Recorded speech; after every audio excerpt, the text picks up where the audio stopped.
what I enjoy talking about is the social side, like why we're tattooing and how it makes us feel better in our own bodies and all of that kind of stuff. And rather in 1875, this is how we were doing it. Like, I want to tell people because it's cool, but that's not my job. I don't want to tell people what we were doing. I want to talk to people about why we were doing it and what was cool about it. Right. So you're more interested, much like sociology, in the more contemporary culture right now.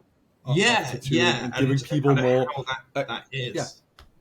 And it was something that kind of, with all the exhibitions and everything, and I was trying to work out like what my story was and why I wanted to say certain things. And I remember back from when I was tattooing, like, such a common thing is I ended up, I don't know how I ended up with this common client, but I ended up tattooing lots of like 70-year-old women.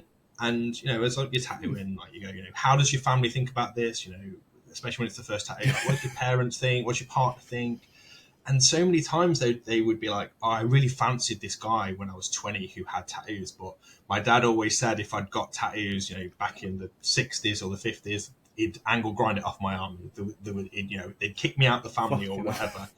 And then they'd go, but they're dead now, so I can do what I want. And it was that kind of sentence that made me go, oh, I didn't like, you know, growing up, you just think, oh, people hate tattoos. But actually, from hearing them, they're like, oh, they didn't hate them. They just had to not have them because that's what society told them to do.